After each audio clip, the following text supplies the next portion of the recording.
আসসালামু আলাইকুম। এখন আপনারা দেখবেন সংবাদ শিরোনাম। জাতীয় স্মৃতিসৌধে বীর শহীদদের প্রতি শ্রদ্ধা জানাতে সর্বস্তরের মানুষের ঢল। ৫৪ ট্রুপারের মনোমুগ্ধকর প্যারাট্রুপিং, ফ্লাইপাস্টের বর্ণিল আয়োজন। বিজয় দিবসে রাজনৈতিক দলগুলোর নানা কর্মসূচি। তারেক রহমান ফিরলে গণতন্ত্রের লড়াই বেগবান হবে, মন্তব্য ফখরুলের। নির্বাচনের আগে ৫০ প্রার্থীকে হত্যার শঙ্কা নেতাদের। যে আশা আকাঙ্ক্ষা উদ্দীপনা নিয়ে দেশ গড়ার আওয়ামী লীগ এসে আমাদের সেই সমস্ত সকল আশা আকাঙ্ক্ষা চূর্ণ বিচূর্ণ করে দিয়েছে। বাংলাদেশের প্রত্যেকটা গণতান্ত্রিক শক্তি যে আপনারা একতাবদ্ধ থাকেন। মুক্তিযুদ্ধকে নিজেদের সম্পত্তি ভেবেছিল একটি দল। বিজয় দিবস ম্যারাথনে জামায়াত আমিরের বললেন, নির্বাচন বাধাগ্রস্ত করতেই ওসমান হাদির উপর হামলা। বিজয়ের ৫৪ বছর পরও নৈতিক অবক্ষয় ও দুর্নীতির কারণে শ্লথ বাংলাদেশের অগ্রযাত্রা। সর্বস্তরে শুদ্ধতার চর্চার উপর জোর দিচ্ছেন বিশিষ্টজনেরা। অন্যায় সেইটা বিবেচনা করা হয়নি, তার ফলে যাদেরকে বলা হয় ভেস্টেড ইন্টারেস্ট অর্থাৎ কায়েমি স্বার্থবাদী, তাদের কর্তৃত্ব এবং নেতৃত্বে আমরা চলছি। হাদি হত্যা চেষ্টার মূল অভিযুক্ত ফয়সালের সহযোগী কবির গ্রেপ্তার। হামলায় ব্যবহৃত আগ্নেয়াস্ত্রের ম্যাগাজিন উদ্ধার।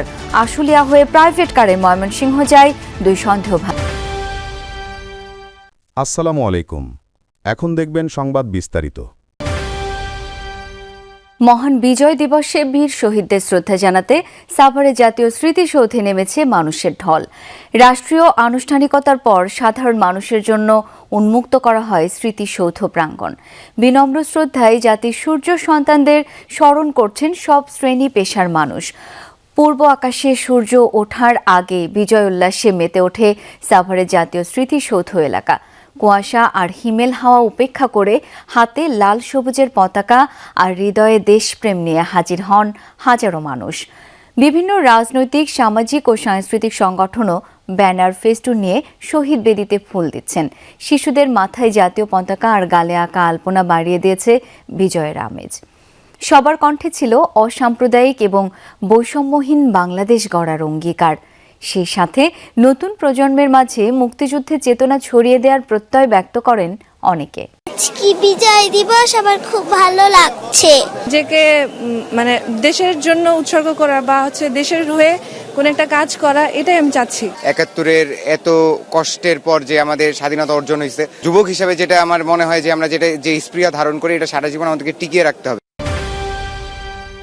মহান বিজয় দিবসে টিম বাংলাদেশের ৫৪ জন প্যারাট্রুপার বাংলাদেশের পতাকা নিয়ে স্কাই ডাইভ দিলেন। লক্ষ্য গিনেস বুক অব ওয়ার্ল্ড রেকর্ডসে নাম তোলা। বেলা ১১:৫৭ রাজধানীর তেজগাঁও পুরাতন বিমানবন্দরে জাতীয় পতাকা নিয়ে প্যারাট্রুপিংয়ে অংশ নেন তারা। এটাই হতে যাচ্ছে বিশ্বের সর্বোচ্চ সংখ্যক পতাকা সহ স্কাই ডাইভ। দুর্বৃত্তদের হামলা শিকার ইনকিলাব মঞ্চের মুখপাত্র ওসমান হাদির ছবি সম্বলিত হেলমেট পরে ডাইভ দেন বিডার চেয়ারম্যান ও টিম বাংলাদেশের সদস্য আশিক চৌধুরী।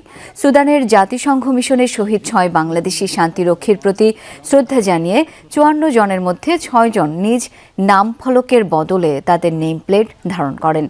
স্কাই ডাইভের আগে মোনাজাত করেন টিম বাংলাদেশের প্যারাট্রুপাররা। এর আগে একটি ব্রিফিং হয়। ১২,০০০ ফুট উঁচু থেকে প্যারাশুট নিয়ে লাফ দেন টিম বাংলাদেশের সদস্যরা। কয়েকদিন আগেই আমাদের দেশের ৬ জন সামরিক বাহিনীর সদস্য সুদানে আত্মত্যাগ করেছেন, মৃত্যুবরণ করেছেন। তাদেরকে শ্রদ্ধা করে আমরা স্মরণ করছি। ইনফ্যাক্ট তাদের ৬ জনের নেম ট্যাগ করে আজকে আমরা জাম্প করছি। আর এর সাথে আমরা খুব রিসেন্টলি আমাদের দেশে একটি সহিংস ঘটনায় হাদি আহত হয়েছেন, তার জন্য তার ছবি আমরা হেলমেটে নিয়ে জাম্প করছি। আমরা সার্বভৌমত্ব, আমাদের ডেমোক্রেসি এবং আমাদের দেশের যে নতুন সূচনা, সেই সূচনাকে উদযাপন করার জন্য এই বিশ্ব রেকর্ডে অ্যাটেম্প করছি। যে আশা আকাঙ্ক্ষা নিয়ে দেশ স্বাধীন হয়েছিল, আওয়ামী লীগ সব চূর্ণ করে দিয়েছে, এমন অভিযোগ করেছেন বিএনপির স্থায়ী কমিটির সদস্য মির্জা আব্বাস। এনসিপির আহ্বায়ক নাহিদ ইসলাম বলেন, ৭১-এ বাংলাদেশের অভ্যুদয় হয়েছিল সাম্য মানবিক মর্যাদার জন্য। স্বাধীন ভূখণ্ড পেলেও সাম্য মানবিক মর্যাদা পাওয়া যায়নি। উপরন্তু ফ্যাসিবাদ কায়েম করা হয়েছিল বলে অভিযোগ করেন নাহিদ। জাতীয় স্মৃতিসৌধে শ্রদ্ধা জানানোর পর গণমাধ্যমকে এসব কথা বলেন বিভিন্ন রাজনৈতিক দলের নেতারা। উপদেষ্টাদের পর বিভিন্ন রাজনৈতিক দল শ্রদ্ধা জানাতে যান জাতীয় স্মৃতিসৌধে। যেখানে বিপ্লবী ওয়ার্কার্স পার্টির সাধারণ সম্পাদক বলেন, বিভিন্ন সময় দলীয় এজেন্ডা বাস্তবায়ন করতে গিয়ে ৭১-এর আকাঙ্ক্ষা বাস্তবায়িত হয়নি। এই কারণেই ২৪-এর গণ অভ্যুত্থান বলে মনে করেন তিনি। আওয়ামী লীগ এসে আমাদের সেই সমস্ত সকল আশা আকাঙ্ক্ষা চূর্ণ বিচূর্ণ করে দিয়েছে। আজকে সামনের যে দিনগুলো আসছে, এই নির্বাচনে আমরা আশা করছি সরকার যথাযথভাবে জনগণের যারা আশা আকাঙ্ক্ষার প্রতিফলন ঘটাবে সেরকম একটি দলকে ভোট দিয়ে নির্বাচিত করবে। সবাইকে বলবো, বিএনপি, গণ অধিকার পরিষদ, জামাত ইসলাম, এনসিপি সহ বাংলাদেশের প্রত্যেকটা গণতান্ত্রিক শক্তি যে আপনারা একতাবদ্ধ থাকেন। স্বাধীনতা বিরোধীরা আবারও মাথাচাড়া দিয়ে উঠতে চায়। তাদের অপচেষ্টা নস্যাৎ করে দেশের মানুষ গণতন্ত্র প্রতিষ্ঠা করবে, এই মন্তব্য করেছেন বিএনপি মহাসচিব মির্জা ফখরুল ইসলাম আলমগীর। সকালে নেতাকর্মীদের নিয়ে সাবেক রাষ্ট্রপতি ও বিএনপির প্রতিষ্ঠাতা জিয়াউর রহমানের সমাধিতে যান মহাসচিব। পুষ্পস্তবক অর্পণ করা হয় মুক্তিযুদ্ধের সেক্টর কমান্ডার বীরুত্তম জিয়াউর রহমানের সমাধিতে। ফাতেহা পাঠ ও মোনাজাত শেষে মুক্তিযুদ্ধে জিয়ার অসামান্য অবদানের কথা তুলে ধরেন মির্জা ফখরুল। বলেন, যারা ৭১-এর স্বাধীনতা বিরোধী ছিল তারা এখনও ষড়যন্ত্র করে যাচ্ছে। ২৫ ডিসেম্বর দেশে ফিরে দলের ভারপ্রাপ্ত চেয়ারম্যান তারেক রহমান গণতন্ত্রের লড়াইকে আরও বেগবান করবেন বলেও মন্তব্য করেন বিএনপি মহাসচিব। স্বাধীনতার শত্রুরা যারা স্বাধীনতার বিরুদ্ধে অবস্থা দিয়েছিল, আজকে তারা আবার মাথা চাড়া দিয়ে উঠতে চায়। বাংলাদেশের মুক্তিকামী মানুষ, বাংলাদেশের স্বাধীনতাকামী মানুষ, বাংলাদেশের গণতন্ত্রকামী মানুষ তাদের সমস্ত ষড়যন্ত্রকে নস্যাৎ করে দিয়ে অবশ্যই বাংলাদেশের স্বাধীনতা সমষ্টিকে অটুট রাখবে। পাকিস্তানের শাসক গোষ্ঠীর বৈষম্যের কারণে এদেশের মানুষ তাদের বিরুদ্ধে ফুঁসে উঠেছিল, যার ফলে ১৯৭০ সালে ভোটের পর যুদ্ধ অনিবার্য হয়ে ওঠে। এমন মন্তব্য করেছেন জামায়াতে ইসলামীর আমির ডাক্তার শফিকুর রহমান। সকালে রাজধানীর সোহরাওয়ার্দী উদ্যানে বিজয় দিবস উপলক্ষে জামায়াতের যুব ম্যারাথন এবং সমাবেশে যোগ দিয়ে কথা বলেন তিনি।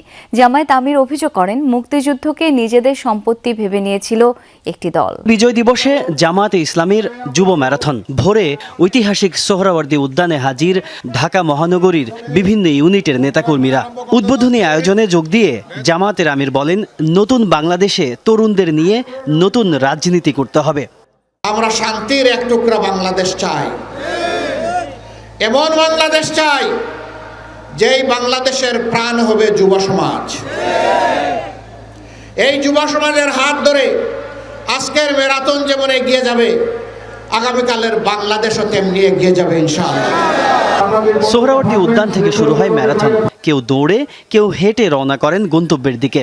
বিশাল মিছিল শাহবাগ সায়েন্স ল্যাব কলাবাগান ঘুরে পৌঁছায় মানিক মিয়া এভিনিউ।